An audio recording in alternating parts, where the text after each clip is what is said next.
Motivational کہانی کے معزز دوستوں، السلام علیکم۔ عورت کی بے وفائی۔ دوستوں، اس تحریر میں عورت کی بے وفائی کا ذکر ہے۔ حضرت عیسیٰ علیہ السلام کا عورت کو زندہ کرنا اور پھر بے وفائی کی وجہ سے دوبارہ مار دینا۔ ایک روز حضرت عیسیٰ علیہ السلام کا گزر ایک قبرستان سے ہوا تو وہاں ایک شخص ایک قبر کے پاس بیٹھا زاروں قطار رو رہا تھا۔ آپ علیہ السلام نے رونے کا سبب پوچھا تو کہنے لگا، یہ میری زوجہ کی قبر ہے، یہ میرے چچا کی بیٹی تھی، مجھے اس سے بہت زیادہ پیار تھا، میں اس کی جدائی برداشت نہیں کر سکتا۔ حضرت عیسیٰ علیہ السلام نے فرمایا، اگر چاہو تو میں اللہ کے حکم سے تمہاری بیوی کو زندہ کر دوں گا۔ اس نے بے قرار ہو کر کہا، ہاں، ایسا ضرور کر دیجئے۔ چنانچہ آپ علیہ السلام نے قبر پر کھڑے ہو کر کہا، اللہ سبحانہ و تعالیٰ کے حکم سے اٹھ جا۔ قبر پھٹی اور اس میں سے ایک حبشی غلام باہر نکلا جس پر آگ کے شعلے بھڑک رہے تھے۔ اس نے حضرت عیسیٰ علیہ السلام کو دیکھ کر بآواز بلند کہا، لا الہ الا اللہ عیسیٰ روح اللہ۔ اس کا یہ کہنا تھا کہ آگ بجھ گئی، عذاب الہی اس سے دور ہو گیا۔ اس شخص نے کہا کہ مجھ سے غلطی ہو گئی، میری بیوی کی قبر یہ نہیں بلکہ دوسری ہے۔ آپ علیہ السلام نے وہاں تشریف لے گئے اور فرمایا، اللہ عز و جل کے حکم سے اٹھ جا۔ قبر پھٹی اور اس میں سے ایک حسین و جمیل عورت باہر نکل آئی۔ اس شخص نے دیکھتے ہی اس کا ہاتھ پکڑ لیا اور کہا، اے روح اللہ، یہی میری بیوی ہے۔ حضرت عیسیٰ علیہ السلام نے ان دونوں کو وہیں چھوڑ کر آگے تشریف لے گئے۔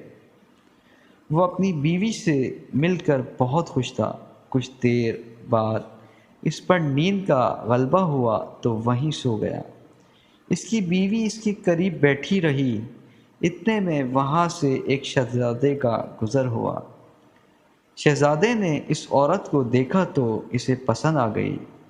عورت کو بھی شہزادہ پسند آ گیا اور وہ اپنے شوہر کو سوتا چھوڑ کر شہزادے کے ساتھ چلی گئی۔ جب اس مرد کی آنکھ کھلی تو اپنی بیوی کو نہ پا کر بہت پریشان ہوا۔ یوں ڈھونڈتے ڈھونڈتے شہزادے کے محل تک پہنچ گیا۔ وہاں اسے اپنی بیوی نظر آئی تو کہا، یہ میری بیوی ہے۔ شہزادے نے کہا، تم جھوٹ بولتے ہو، یہ تو میری لونڈی ہے، یقین نہیں آتا تو اس سے خود ہی پوچھ لو۔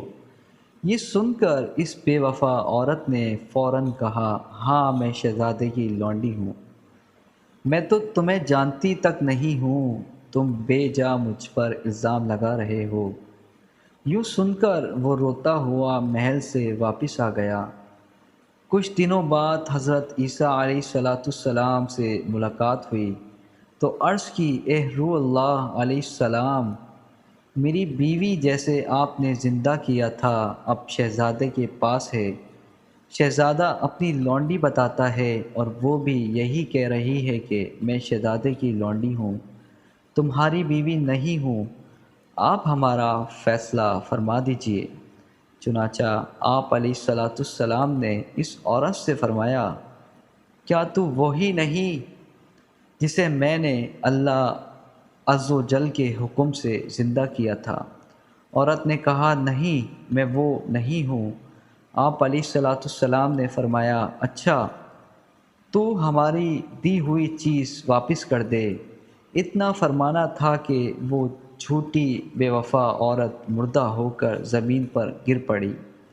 حضرت عیسیٰ علیہ السلام نے فرمایا، جو شخص ایسے مردہ کو دیکھنا چاہے جو کافر ہو کر مرا تھا، پھر اللہ عز و جل نے اسے زندہ کر کے ایمان کی دولت سے نوازا تو وہ اس حبشی غلام کو دیکھ لے، اور جو ایسی عورت کو دیکھنا چاہے جو ایمان کی حالت میں مری، پھر اللہ عز و جل نے اسے زندہ کیا اور وہ کفر کی حالت میں مری تو وہ اس عورت کو دیکھ لے۔ بے شک میری دعا ہے کہ اللہ پاک سب کو ایمان والی موت عطا کرے اور مرنے سے پہلے سب کے لب پہ ہو لا الہ الا اللہ محمد رسول اللہ۔ دوستوں، امید کروں گا یہ سچا واقعہ آپ کو ضرور پسند آیا ہوگا۔ اپنی رائے سے کمنٹ باکس میں ضرور آگاہ کیجیے گا۔ چینل پر نئے ہیں تو ابھی چینل کو سبسکرائب کریں اور بیل کے آئیکن کو پریس کریں تاکہ ہمارے آنے والی ویڈیو آپ کو بر وقت مل سکے۔ تو اپنا بہت سارا خیال رکھیے گا، ملتے ہیں پھر ایک نئی ویڈیو کے ساتھ، تب تک کے لیے اللہ حافظ۔